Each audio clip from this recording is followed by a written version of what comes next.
ছোট্ট একটা ইবাদত আল্লাহ নিজে করে, যেটা আল্লাহ পাক কোরআনে স্পষ্ট বলেছেন। আল্লাহ বলেন, ইন্নাল্লাহা ওয়া মালাইকাতাহু ইউসাল্লুনা আলান নবী, নিশ্চয়ই আল্লাহ আর আল্লাহর ফেরেশতা ওই আল্লাহর হাবিব পয়গম্বর মুহাম্মদুর রাসূলুল্লাহ সাল্লাল্লাহু আলাইহি ওয়াসাল্লামের উপরে দুরূদের আমল করে। সুবহানাল্লাহ। কে করে? আল্লাহ আর আল্লাহর ফেরেশতা। এটা আল্লাহ পাক স্পষ্ট কোরআনে বর্ণনা করেন। শুধু তাই না, আল্লাহ পাক বান্দাকে আদেশ দিয়ে দিবেন, ইয়া আইয়ুহাল্লাযীনা আমানু সাল্লু আলাইহি ওয়া সাল্লিমু তাসলিমা। এ মুমিন, তোমরা ওই নবীর উপরে দুরূদের আমল করো। কেন?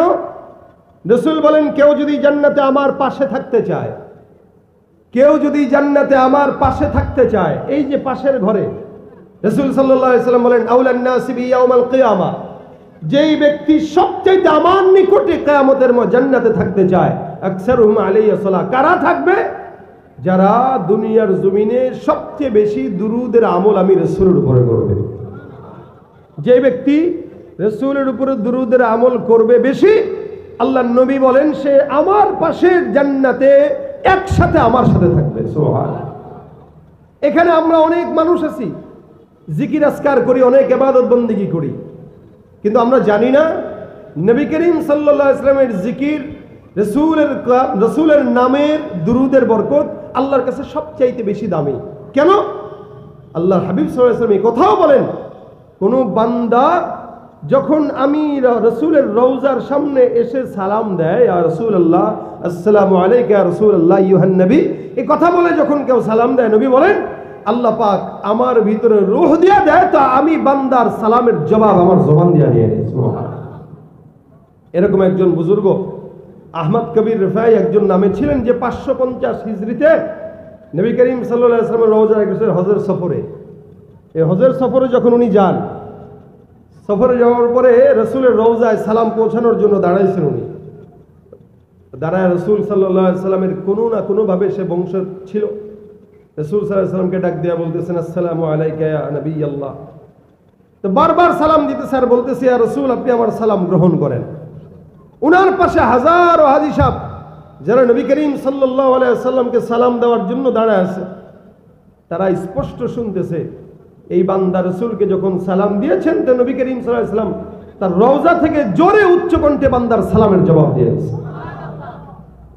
রাসূল যে জিন্দা, এটা প্রমাণ।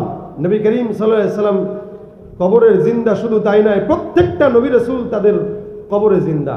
তাদের দেহ মাটি খাইতে পারে না, পোকা খাইতে পারে না, এটা তাদের আলাদা একটা পাওয়ার।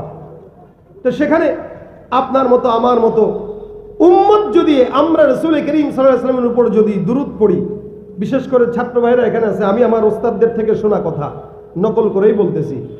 আমাদের ওস্তাদরা আমাদেরকে বলতেন, বাবা যদি জেহেনের কমতি থাকে তো দুরূদ পড়ো।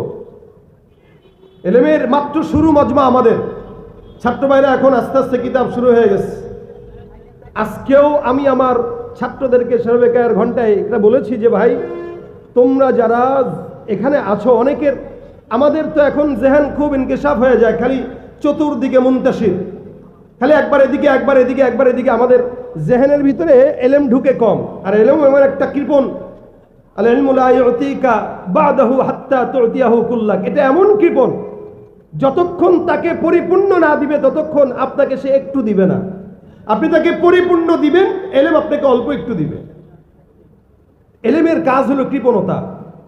তা আমাদের ওস্তাদরা বলতেন, যেহেতু এলেমের কাজ কৃপণতা, এলেম পরিপূর্ণ দেয় না, এই জন্য দুরূদ শরীফের আমল বেশি বেশি করবা, তো আল্লাহ পাক রব্বুল আলামিন দুরূদের বরকতে তোমার এলেমের ভিতরে রুহানিয়াত দিবে এবং জেহেনের ভিতরে বরকত দান করবে।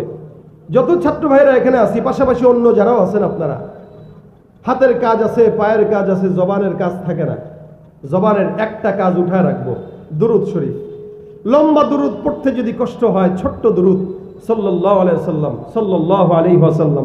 রাসূল বলেন, কেউ যদি দুরূদ শরীফ না পড়ে দোয়া শুরু করে, অর্থাৎ দুরূদ পড়ে নাই, দোয়া শুরু করছে, ওই দোয়া আসমানে আল্লাহর কাছে যায় না, এটা ঝুলন্ত অবস্থায় থাকে। এই কারণে দোয়া করার শুরুতে এবং দোয়ার মাঝখানেও দুরূদ না পড়লে দোয়া কবুল হয় না।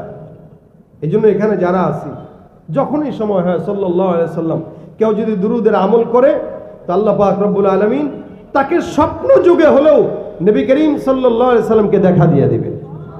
আমরা দেখতে চাই তো ইনশাআল্লাহ, সবাই চাই ইনশাআল্লাহ। আল্লাহ আমাদেরকে দুরুদের আমলটা বেশি বেশি করার তৌফিক দেখ। আমি আমার এই জীবনের ছোট্ট তাজরিবায় বলি, যত বড় বিপদে আমি পড়েছি আলহামদুলিল্লাহ আলহামদুলিল্লাহ, রাসূল করিম সাল্লাল্লাহু আলাইহি সাল্লামের দুরুদের বরকতে আল্লাহ আমাকে অসংখ্য বড় বড় বিপদ আল্লাহ আমার জন্য সহজ করছে।